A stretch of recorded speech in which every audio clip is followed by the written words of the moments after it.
अरे ओ नगर वालों, मेरे सेठ जी ने मुझे ये अमूल्य हार दिया है और कहा है जो इस हार का मूल्य चुका देगा सेठ जी अपनी पुत्री का विवाह उसके घर में कर देंगे। इसलिए कोई है जो बनना चाहता है दूल्हा? अरे कोई है जो सेठ जी की पुत्री का दूल्हा बनेगा? दूल्हा? मुझे ऐसा लगता है सिरसागंज में कोई दूल्हा बनना ही नहीं चाहता। अरे कोई मोटा छोटा लंगड़ा लूला जैसा भी हो चलेगा, बस इस हार को खरीद लो सिरसागंज वालों, नहीं तो सेठ जी का ये हार बेचते बेचते मेरी बेटी विवाह लायक हो जाएगी। लाया जी लाया, लाया जी लाया।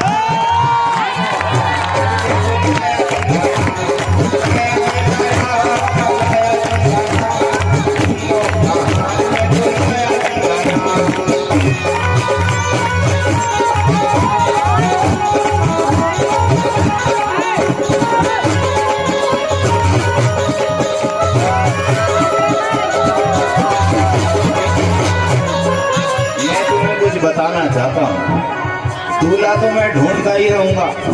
सेठ जी ने बोला है हार को जो खरीद ले वही दूल्हा होगा, लेकिन मैं दूल्हा भी ढूंढ लूंगा और दूल्हों की विशेषताएं भी बताऊंगा। इस दुनिया में सब चीज के प्रकार मिलते हैं, लेकिन दूल्हों के तो विशेषकर मिलते ही मिलते हैं। पूछो कैसे? अरे पूछो कैसे?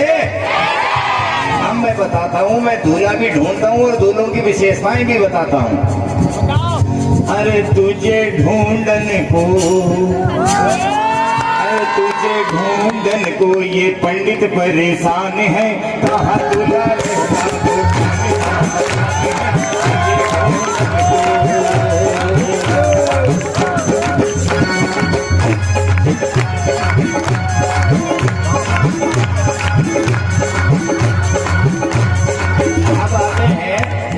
पहले प्रकार के दूल्हे, जिसका पति मोटा उसका भी बड़ा नाम है। मोटा जी मोटा, मोटा जी मोटा, जिसका पति मोटा उसका भी बड़ा नाम है। अरे बुग्गी में लगा लो, अरे बुग्गी में लगा लो भैंसी।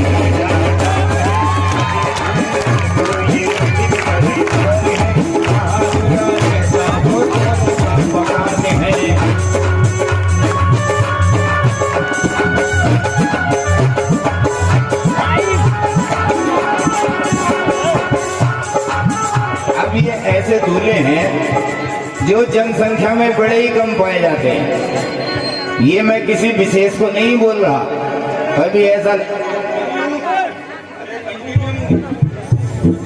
किसी विशेष को नहीं बोल रहा, कभी पता लगे कि कार्यक्रम के बाद मेरा क्रियाक्रम करो। जिसका पति गंजा उसका भी बड़ा,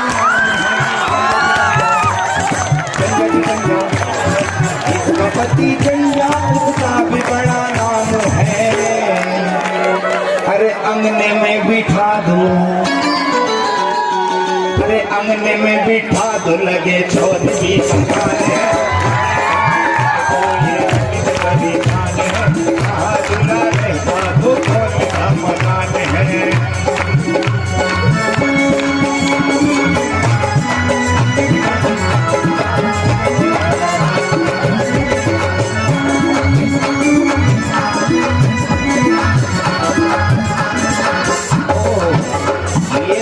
देख रहा हूँ सेठ धन्ना मल की दुकान नगर चौक है और दुकान बड़ी सुंदर व्यवस्थित दिख रही है। एक काम करता हूँ, इन्हें ही बुलाता हूँ, हो सकता है कि आज सेठ जी की पुत्री का विवाह यहाँ हो ही जाए। सेठ जी, ओ सेठ जी, सेठ जी, अरे क्या बात है भाई, आए यहाँ तू क्यों आया? अरे जब से दुकान के सामने खड़ा है सेठ जी सेठ जी सेठ जी सेठ जी, अरे बोलेगा कि तुझे सांप सूंघ गया। आप ही सेठ जी हो? अरे मूर्ख कहीं के, इतने सुंदर वस्त्र पहने हैं, अरे सर पर पगड़ी है, माथे पर चश्मा है, हाथ में छड़ी है, तो मैं सेठ जी नहीं तो सेठानी हूं मैं। ये सही नहीं है, मूंछ लगा के सेठानी भी आ सकती है। अबे मूंछ लगाए तेरी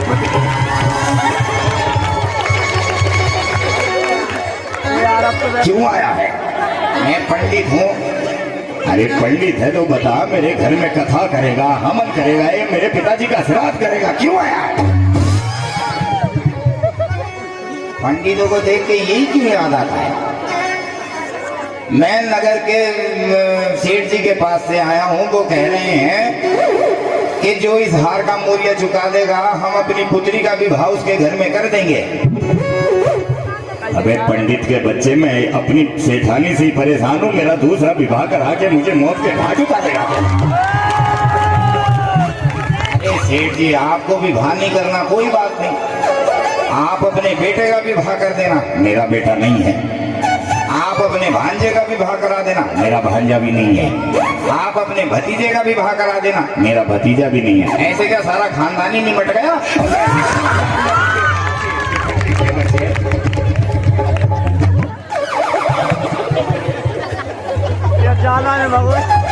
हमें मुझे तो ऐसा ही लग रहा है, जब भतीजे भांजे हैं नहीं तो जी के तुम क्या करोगे?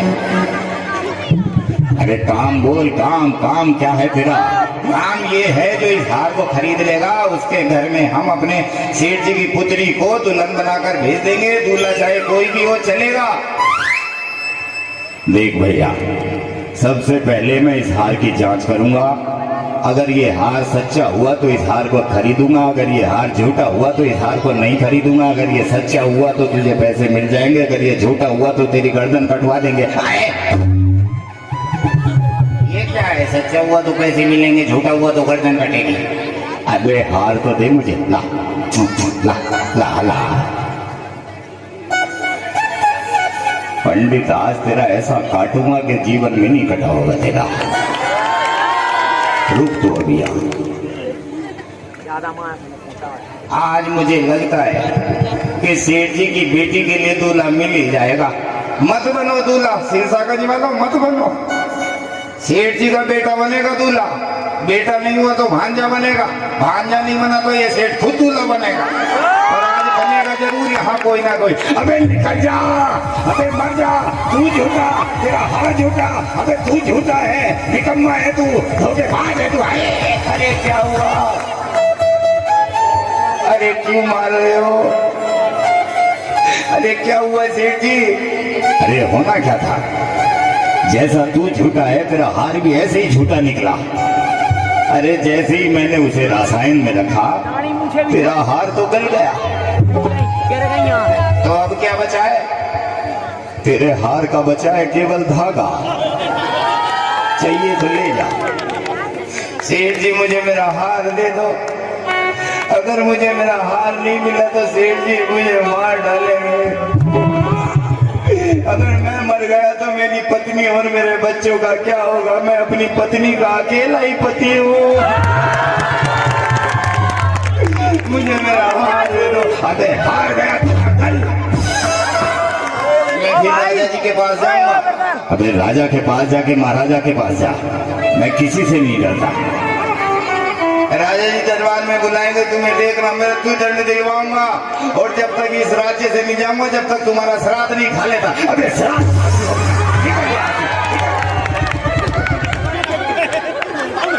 सेठ का बनाने आया था। अरे किसी को बताना नहीं, हार तो सच्चा ही था और हार है भी मेरे पास, पर पंडित के बच्चे को मैं दूंगा नहीं।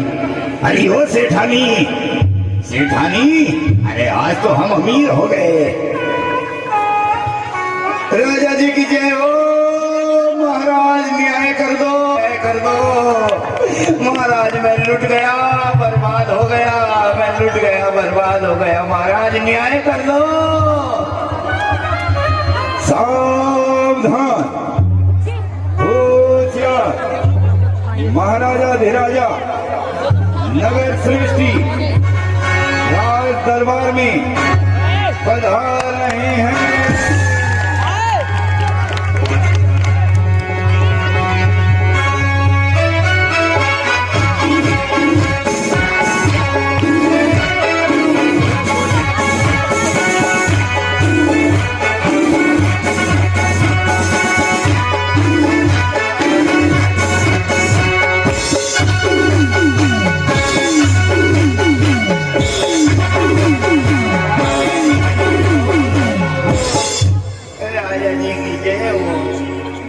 कौन हो तुम? मैं आदमी हूँ जी।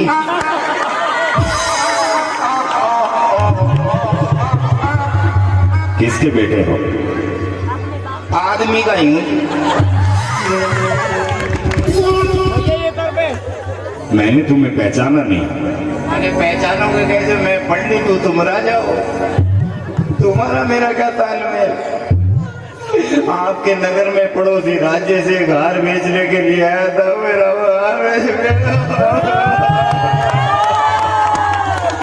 ये क्या है? ये मेरा दुख है। लेकिन मुझे समझ क्यों नहीं आया? दुख मेरा है तो तुम क्यों समझोगे? तो तुम क्या चाहते हो? न्याय कर दो, उस सेठ को फांसी पर लटका दो। किस सेठ को? उस सेठ को दिला दो। अब ये क्या कहा तुमने? तुम्हें राजा किसने बनाया? राजा को तो भाग देखकर दुख का पता लग जाना चाहिए। मैं कुछ समझा नहीं। ठीक ठीक बोलोगे तभी तुम्हारे साथ न्याय हो सकता है। ठीक है, मैं पड़ोसी राज्य से आया था। पड़ोसी राज्य से मैं आया, एक अमूल्य हार लेकर आया था। अमूल्य हार मैंने, मेरे सेठ जी ने मुझे दिया था। कहा था जो उस हार का मूल्य चुका देगा हम अपनी पुत्री का विवाह उसी घर में कर देंगे। मैं नगर नगर जाता रहा, लोगों को देखता रहा, लेकिन कोई भी उस हार का मूल्य नहीं चुका।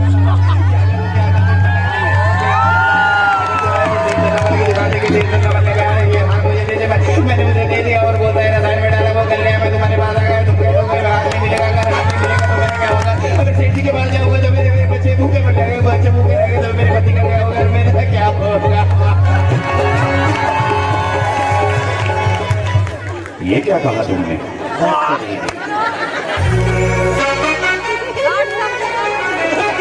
ये जी रामायण सुनाई थी मैंने। रावण का वध हो गया, अब अपने अपने घर जाओ। अरे मुझे कुछ समझ क्यों नहीं आ रहा? अरे समझने में क्या है? नगर चौराहे पर सेठ धन्नामल की दुकान थी। उसने मेरा अमूल्य हार ले लिया और कहता है रासायन में गल गया। मांगता हूं तो देता नहीं है। अच्छा तो ये बात है। तो इतनी देर से क्या मैं तुम्हें पुराण सुना रहा था? तो पहले बता दो। तो पहले क्या तुम्हें मैंने राग नहीं सुनाई है? तो अब क्या करें? अब राजा हो, जो करना है। अगर ये भी बात हम बताएंगे कि क्या करना है तो तुम राजा क्यों? मैं तुम्हारी इच्छा जानना चाहता हूँ कि तुम क्या चाहते हो। मैं ये चाहता हूँ कि मुझे इस राज्य का राजा बनाया जाए। चुप जाओ। इसमें चाहना ही क्या है? सेठ को बुलाओ, मेरा हार दिलवाओ। सैनिक? ये सैनिक इतना सुस्त आदमी सैनिक होता है? जी महाराज। देखो बोला नहीं कितनी देर से। ये 3 साल में बुला के लाएगा सेठ जी को।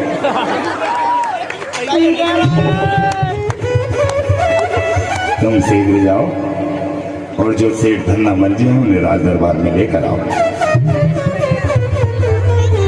और भाई 3 महीने से पहले ही लौट आना।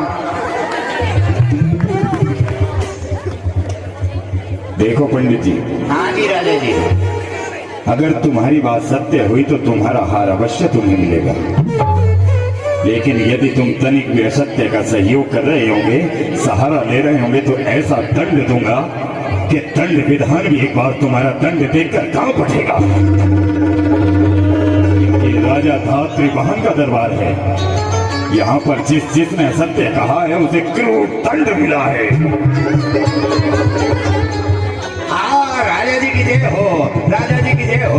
राजा जी झुमका बनवाना था, राजा जी हंसली बनवानी थी, राजा जी तोड़ी बनवानी थी, मंगलसूत्र बनवाना था, चूड़ी बनवानी थी, कंगन बनवाने थे, झुमके बनवाने थे, झुमके बनवाने थे।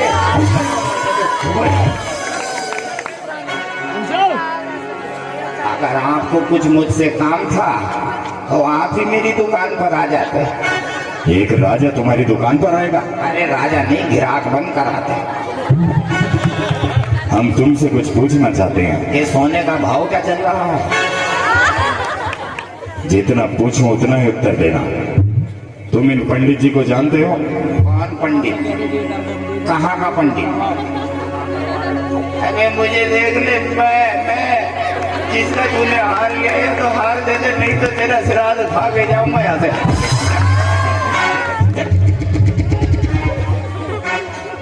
महाराज, ना मैं इस पंडित को जानता हूँ, ना मैं इस पंडित को जानता हूँ, लेकिन इन पंडित जी का कहना है कि तुमने इनका अमूल्य हार लिया है और लौटाकर उन्हें वापस नहीं दिया। जब लिया ही नहीं तो वापस लौटाने का तो प्रश्न ही नहीं बनता। और ये पंडित है, ऐसा लग रहा है कि चोर ने वस्त्र पहन के पंडित बन गए। अभी निकालता हूँ इसकी पंडित। मैं तुमसे अंतिम बार पूछता हूँ, या तो ठीक ठीक तरह से बता दो कि तुमने इन पुरोहित जी का हार लिया है या नहीं लिया है? ना ना, मैंने कोई हार नहीं लिया, मैंने कोई हार नहीं लिया।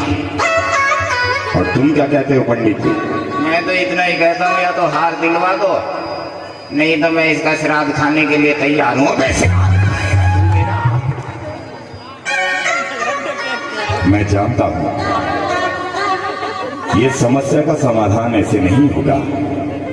जैन धर्म पर आस्था रखने वाला मेरा मित्र, जो पुरुष होते हुए भी पूज्य है, मैं उसे राज दरबार में बुलवाता हूँ। वही समस्या का निवारण कर सकता है। हाँ शेर जी, ये क्या कर रहे हो? पंडित जी से भोजन के लिए पूछ रहा हूँ कि खाओगे या नहीं खाओगे। सैनिक जी महाराज। अरे आलसी सैनिक है तुम्हारा ये, इससे तो नौकरी पे मुझे रख लो। तुम जाओ और मेरे मित्र सुदर्शन को लेकर आओ। ठीक है, इसके रिटायरमेंट के बाद मुझे ये भर्ती देना, मैं बड़ा परेशान हूँ।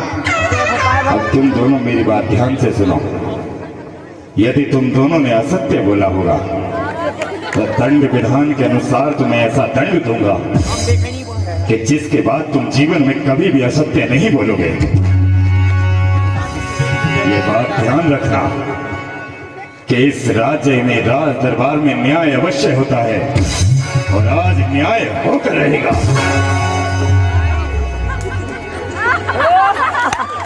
अरे मिले मित्र से मित्र मिले, मित्र से राजा और सुदर्शन जी कहोगे ना बड़ा विचित्र। मिले मित्र से मित्र मिले, मिले मित्र से मित्र।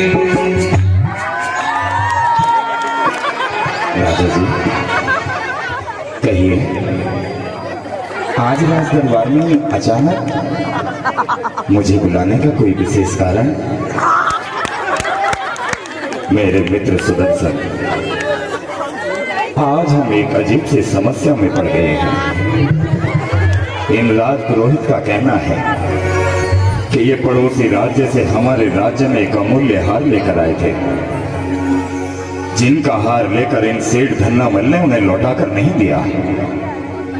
हम इसी बात से डर रहे हैं कि यदि ये सेठ धन्नामल असत्य कह रहे होंगे और इन पुरोहित के साथ कुछ उल्टा सीधा हो गए तो हमारे दंड विधान न्याय व्यवस्था को लोग कोसेंगे।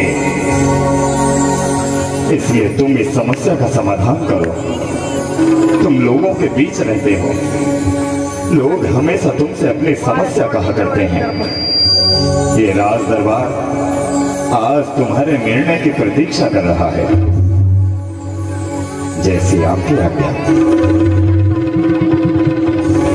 पंडित जी। हाँ जी।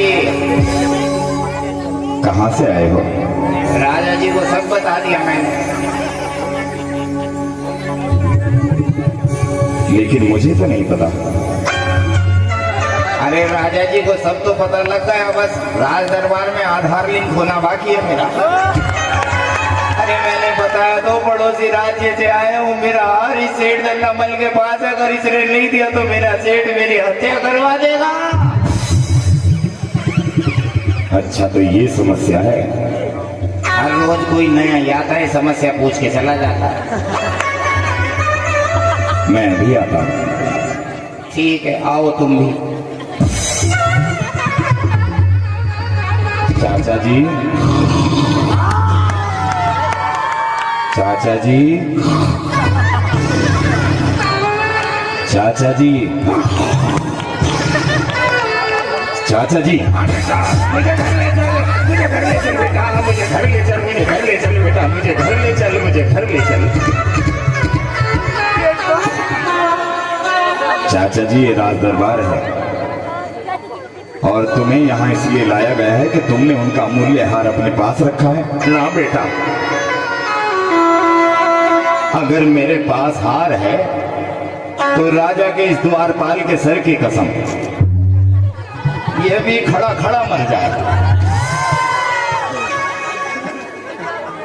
तो तुम ऐसे नहीं बताओगे? बेटा हम वैसे भी नहीं बताएंगे, बस हमें घर ले चल। तेरी चाची बड़ा याद कर रही होगी कि कहाँ गए हैं सेठ जी, अगर मैं आज उन्हें नहीं मिला तो तेरी चाची मर जाएगी। चल बेटा मुझे घर ले चल, मुझे घर ले चल बेटा। ऐसे घर नहीं जा सकते। ये राजा जिंदा रहा तो हम वैसे भी नहीं जा सकते। राजा जी आप मुझे आज रात्रि का समय दीजिए, मैं शीघ्रता से जाकर इस समस्या का समाधान अवश्य लेकर आऊंगा। ये सत्य कहा, आज रात्रि तुम दोनों हमारे अतिथि हो।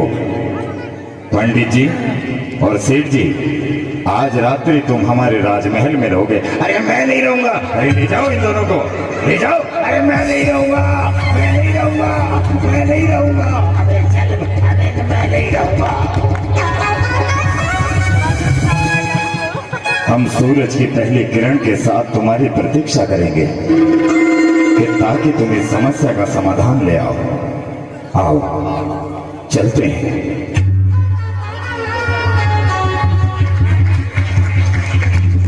और मैं प्रधान नहीं है।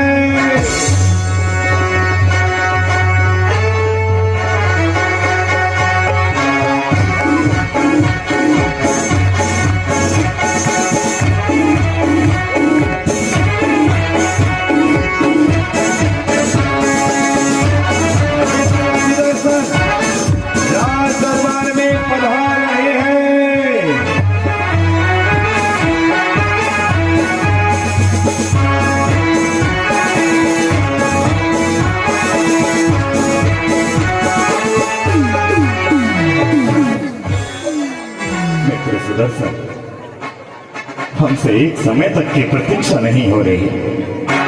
तुम हमें ऐसे समय बताओ कि उस राजकीय पुरोहित या हमारे इसी नगर में रहने वाले सेठ में इन दोनों में असत्य कौन बोल रहा है।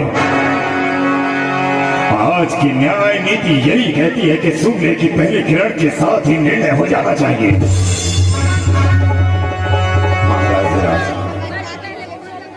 जिस विषय पर आप कल का दरबार लगाए रखे थे वो हार सत्य है और ये रहा वो हार।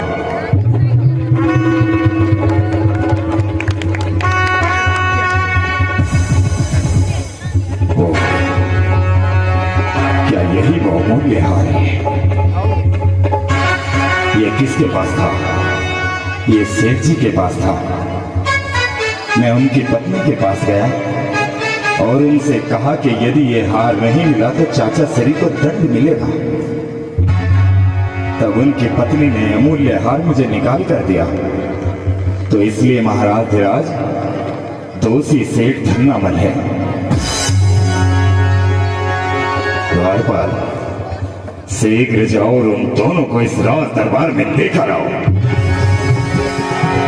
ये तुमने बड़ा ही उत्तम किया और अब देखो इस राज दरबार में मैं किस प्रकार निर्णय करता हूँ, ये सारी जनता देखेगी महाराजा धात्री बहन ने किस प्रकार एक दोषी को दंड दिया है।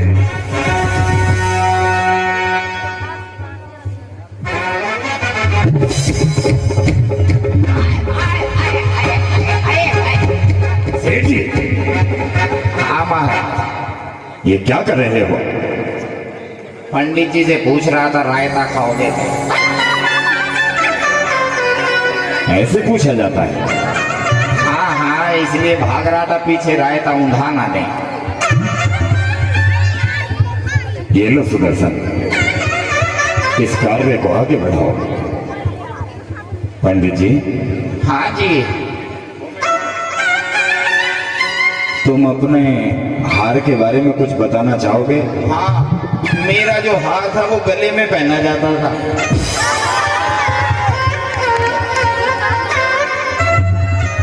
अरे ये हार तो सब जगह पहना ही जाता है, कोई और विशेषता? हाँ, मेरा जो हार था उस हार को महिला पहना करती थी। अरे ये तो मुझे भी मालूम है, लेकिन कोई ऐसा विशेष चिन्ह बता सकते हो जिससे मुझे ज्ञात हो जाए कि ये हार तुम्हारा ही है? हाँ, एक विशेष हार पहचान है कि उस हार में बांधने के लिए धागा बंधा हुआ था। ऐसे तो कुछ नहीं मिलेगा। मुझे पता है, वैसे भी कुछ नहीं मिलेगा। अच्छा, कोई विशेष पहचान बताइए, तभी बताऊंगा मैं आपको। हाँ, मेरे उस हार के पीछे स्वास्तिक का चिन्ह था।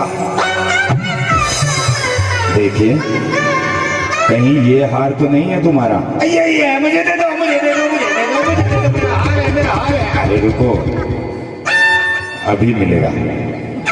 चाचा जी, मुझे पता है कुछ नहीं मिलेगा। इस हार के हीरे राजा जी रख लेंगे, इस हार के मोती सुदर्शन जी रख लेंगे, और पंडित को मिलेगा इस हार का धागा। चाचा जी, चाचा जी ये देखिए। चाचा, ये देखो चाचा जी। अरे ये कहां से लाया?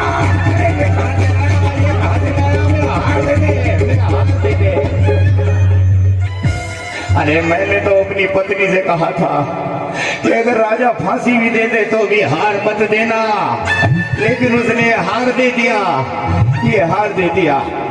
सेठ जी, तुम राजा धात्री बहन के इस राज दरबार में दोषी हो, इसलिए हम तुम्हें 3 माह का कारावास देते हैं। 3 माह मत दीजिए। तो फिर ठीक है, 3 माह नहीं तो हम तुम्हें 6 माह की कह देते हैं। 6 माह कैसे जी पाऊंगा? अरे 6 माह नहीं तो फिर ठीक है 9 माह। अब बोला तो महीना महीना करके साल पूरा हो जाएगा। मुझे नहीं चाहिए। ठीक है, आप अपना कारागृह अपने पास रखिए, मेरे पास रखिए।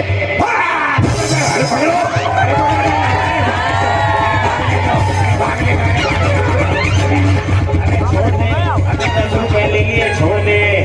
अबे 20 रुपए ले लिए, छोड़ दे। अबे मुंह छूट गई, दाढ़ी छूट गई, चश्मा गिर गया, अबे छोड़ दे, अबे छोड़ दे। अबे राजा तुझे क्या देता होगा?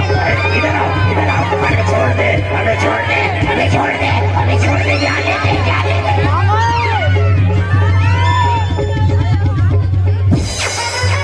ये लीजिए, ये अमूल्य हार, जिसकी धरोहर है उसी को समर्पित कीजिए। ये लीजिए, ये अमूल्य हार हम तुम्हें दे रहे हैं, क्योंकि ये तुम्हारा है। जाओ, तुम्हारा मंगल हो। राजा जी, आपकी जय हो। आपने बढ़िया न्याय विधान किया है। आपकी जय हो, जय हो मित्र सुदर्शन की। आपने आकर इस समस्या का उचित समाधान दिया। होली उत्सव आ रहा है, इसलिए हम तुम्हें कहते हैं कि इस होली उत्सव पर तुम अपनी पत्नी और अपने पुत्र को लेकर हमारे राजमहल में आना। इस रंगोत्सव को बड़ी ही धूमधाम से मनाएंगे हम तुम। बोलो, क्या अपने परिवार के साथ इस होली उत्सव को मनाने आओगे? जैसी आपकी आज्ञा। आइए राजमहल की ओर प्रस्थान करें।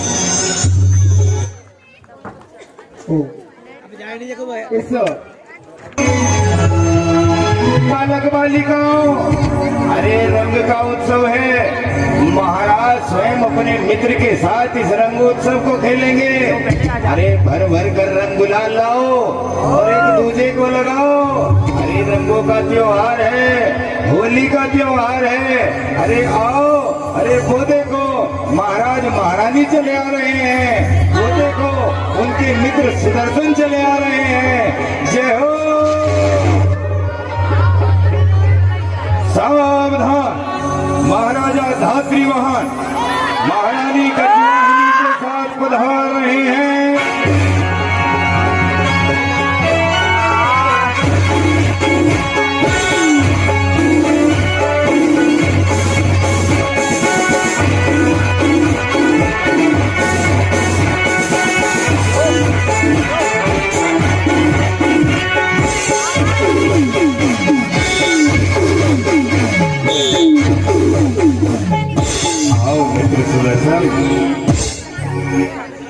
पलक बावड़े बिछाकर तुम्हारी तो प्रतीक्षा हो रही थी।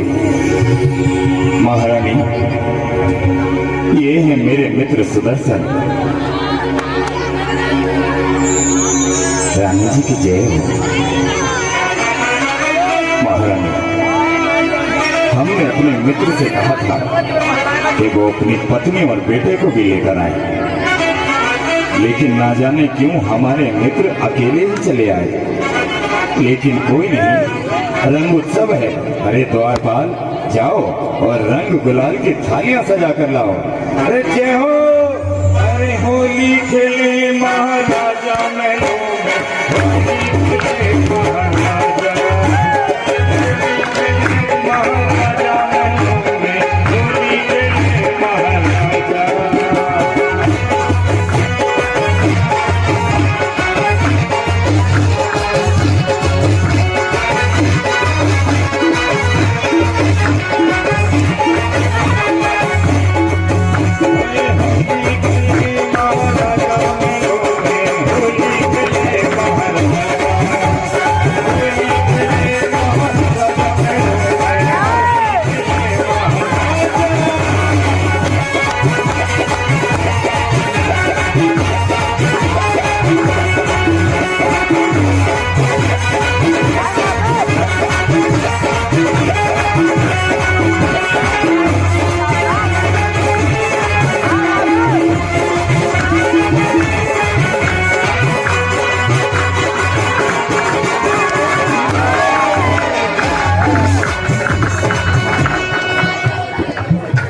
जाने की आज्ञा दीजिए।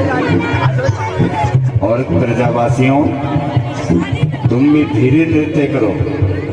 ज्यादा उछलोगे तो नीचे गिर जाओगे। हाँ मित्र सुदर्शन, मेरे घर पर भी अतिथि आए हैं, इसलिए आप मुझे जाने की आज्ञा दीजिए। आज्ञा दीजिए महारानी, आप भी आज्ञा दीजिए। हाँ, जब कभी आओ तो अपनी पत्नी को जरूर लेकर आना। मैं देखना चाहूंगी तुम्हारी पत्नी और तुम्हारे बेटे को। जय महारानी जी, आपकी जय हो। आपकी जय हो। अरे होली खेले महाराजा महलों में,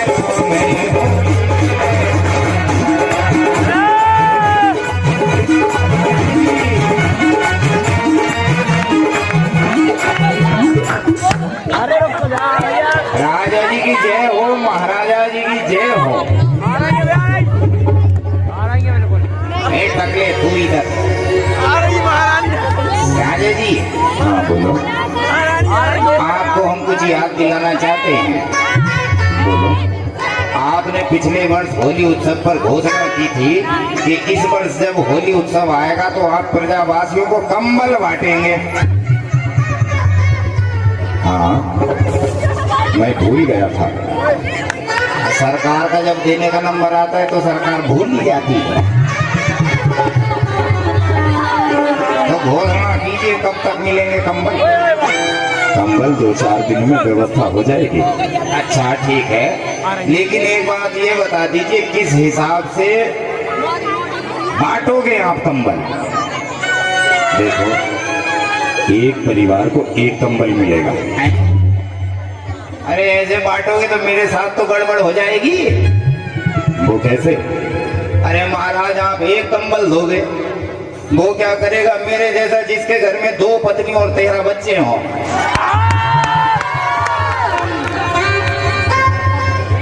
अरे 2 पत्नी 13 बच्चे। चलो, एक काम करते हैं, हम तुम्हें 2 कंबल दे देंगे। ठीक है महाराज, आपकी जय हो। महाराज हमें 2 कंबल देंगे। चलो उत्सव मनाओ, आओ आओ, घर चले, मिल गए कंबल, आओ आओ आओ।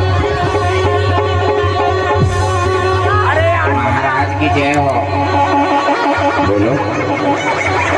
महाराज अभी अभी आपने घोषणा की है कि इस उत्सव पर कंबल बटेंगे। हाँ हाँ, बिल्कुल बटेंगे। तो मैं ये सोच रहा था कि कंबल बट रहे हैं तो एक एक बिछाने के लिए बिस्तर भी दे दो। इस वर्ष तुम्हें कंबल दूंगा, अगले वर्ष बिछाने के लिए बिस्तर दूंगा। आपका कहने का मतलब ये है जब तक बिस्तर मिलेंगे तब तक कंबल फट जाएंगे। इस साल ओढ़ लें, अगले साल बिछा लें, ऐसे तो मर जाएंगे।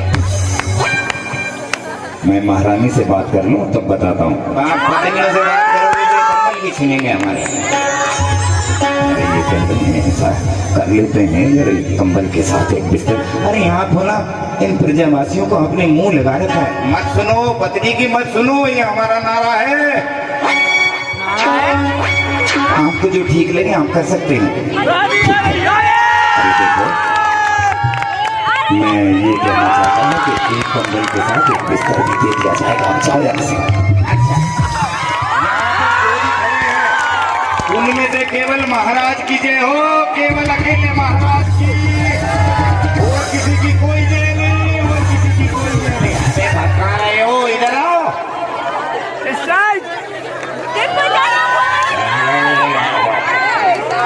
बोलो। आप बड़े ज्ञानवान हैं, बड़े धनवान हैं, बड़े दयावान हैं कि आप एक कंबल और एक बिस्तर बांट रहे हैं सबको। अरे ये हमारी प्रजा है, इसके दुख सुनना हमारी बात है।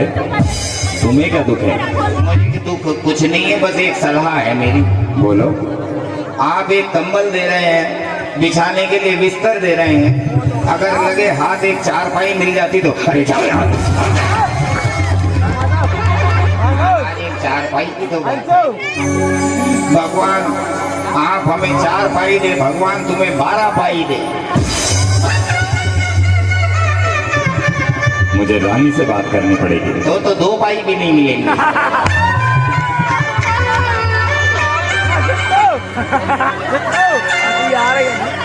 मैंने आपसे कहा था कि आप इन्हें जितना दोगे ये उतना भर भर कर मांगते रहेंगे तुमसे। अब ये बिस्तर मांग रहे हैं, चारपाई मांग रहे हैं, फिर घर मांगेंगे, मेहरे मांगेंगे, राज दरबार मांगेंगे, कल को देखना तुम्हारे वस्त्र भी मांग देंगे। पत्नी की मत सुनना, हम अपनी पत्नी की नहीं सुनते। फायदे में रहोगे, अगर पत्नी की सुनोगे तो फंस जाओगे। अबे चुप रहो। मैं तुम्हें बताता हूँ, एक बिस्तर भी दे दिया जाएगा, एक चारपाई भी दे दी जाएगी और एक कंबल भी दे दिया जाएगा। अब जाओ यहाँ से। अकेले महाराज तुम्हारी जय हो, अकेले महाराज की जय हो। महाराज एक बार और अकेले तुम्हारी जय हो।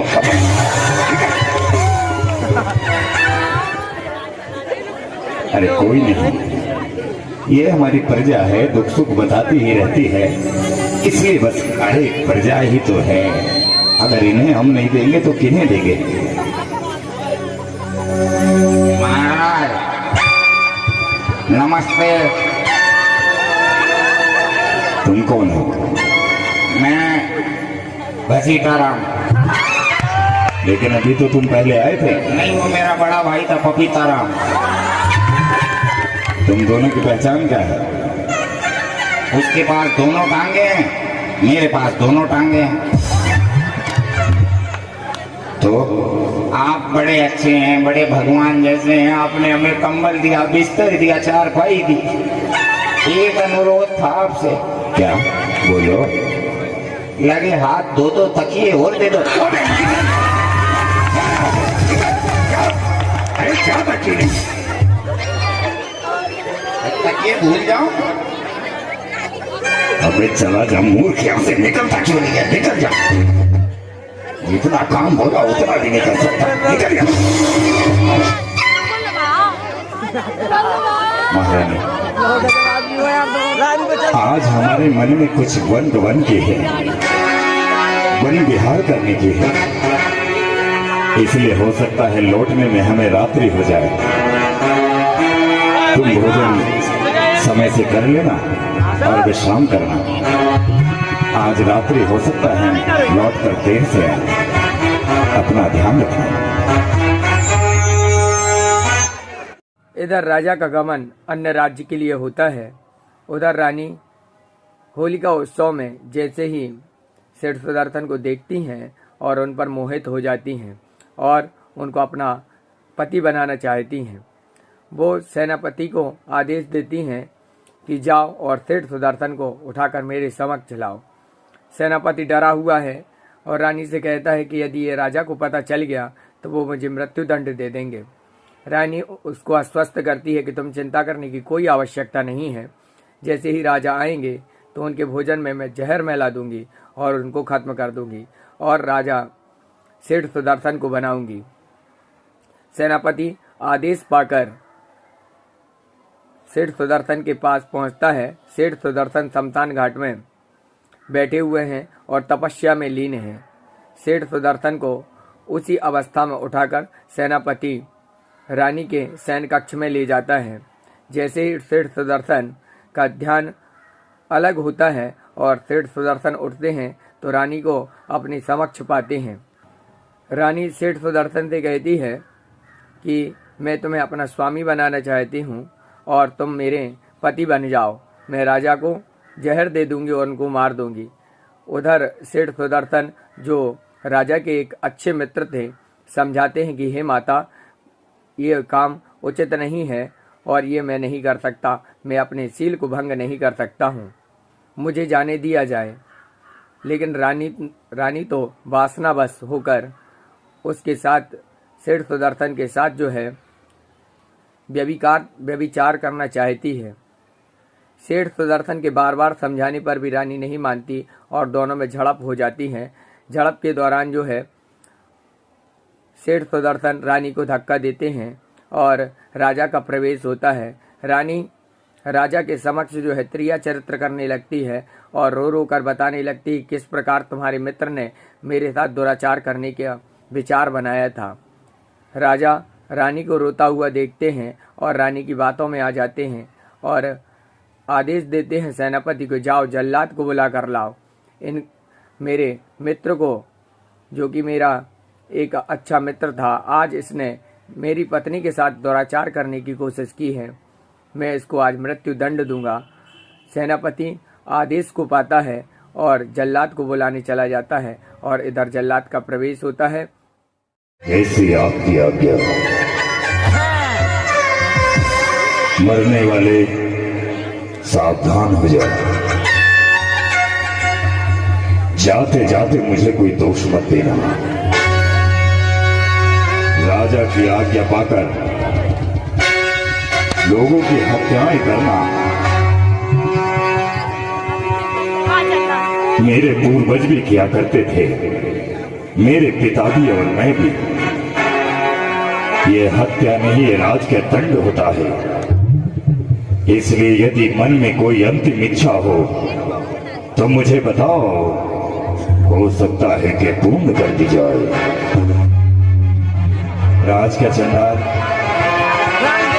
ये सब कर्मों का दोष है।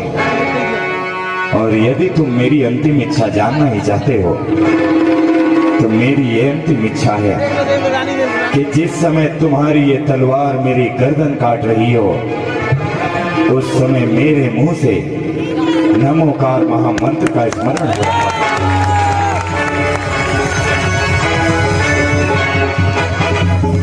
ठीक है, तैयार हो जाओ, झुकाओ अपनी गर्दन को। नमो हरिहंताणं, नमो सिद्धाणं, नमो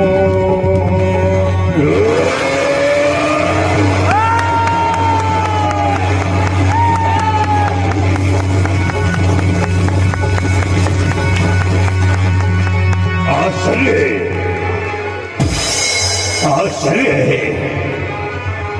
ये नग्न तलवार जो गर्दन काटने वाली थी, इस पर पुष्पों की माला है। और ये देखिए इस पुरुष को, इसके गले में पुष्पों की माला, देवतागण पुष्पों की वर्षा कर रहे हैं। ये कोई साधारण पुरुष नहीं, ये तो कोई दिव्य पुरुष है। हे दिव्य पुरुष, तुम्हारे इस नमोकार मंत्र का चमत्कार देखकर मैं धन्य हो गया। इस क्षण के पश्चात इस नमोकार मंत्र को साक्षी मानकर कहता हूं कि जीवन में अब कभी भी किसी की हत्या नहीं करूंगा, नहीं करूंगा। धन्य हो, धन्य हो, धन्य हो।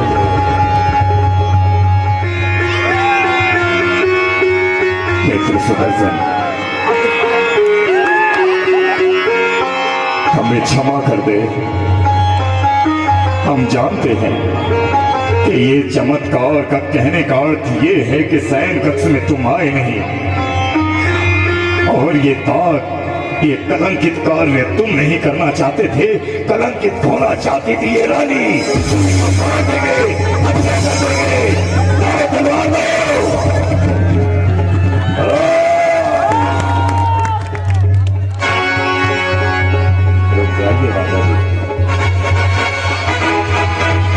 तुम्हारी पत्नी ने मेरे साथ गलत किया है। तुम्हारी पत्नी ने मेरे साथ छल किया है। देख रही हो महारानी, यही होती है कर्मों की गति। कुछ देर पहले जो मौत मेरे सर पर थी, वो मौत तुम्हारे सर पर मंडरा रही है।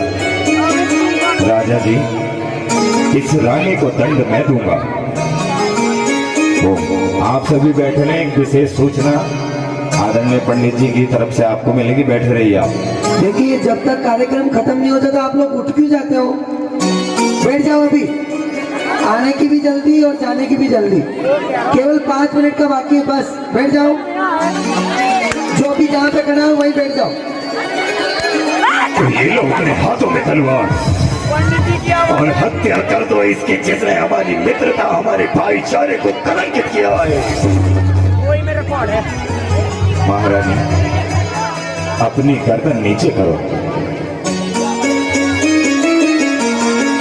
और मरने के लिए तैयार हो जाओ।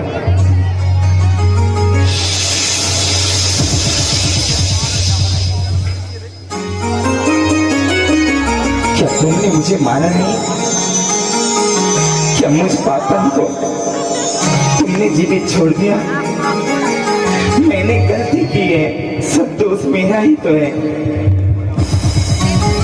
महारानी, तुमने जिस जैन धर्म को ये कहकर अपशब्द कहे थे कि जैन धर्म कलंकित है, जैन धर्म में हम जैसे कुलाचारी रहते हैं, उसी जैन धर्म का सिद्धांत है।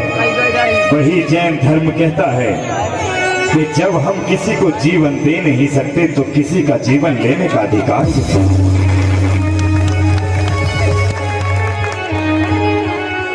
मेरा वही जैन धर्म कहता है कि पापी से घृणा कभी मत करो। अगर घृणा करनी है तो उसके पाप से करो। पापी एक बार सुधर सकता है, साधु बन सकता है, लेकिन पाप हमेशा पाप होता है।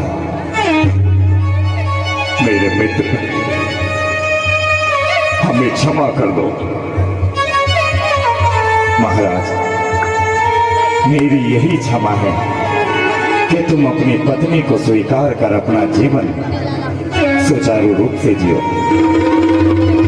धन्य है ऐसा मंत्र, धन्य है ऐसे जैन धर्म जिसमें सुदर्शन सेठ जैसे बिडले जन्म लेते हैं। धन्य है ऐसा जैन धर्म, धन्य है ऐसा जैन धर्म। मित्र सुदर्शन, आज तक हम तुम्हें अपने घर एक मित्र की भांति लेकर आए। आज चलो हमारे धर्म गुरु बनकर, हमारे आदर्श बनकर, इस नगर के धन्य श्रावक श्रेष्ठी बनकर हमारे महल को पवित्र करो, हमारे महल को पवित्र करो। आओ सुदर्शन। बोलिए आदिनाथ भगवान की।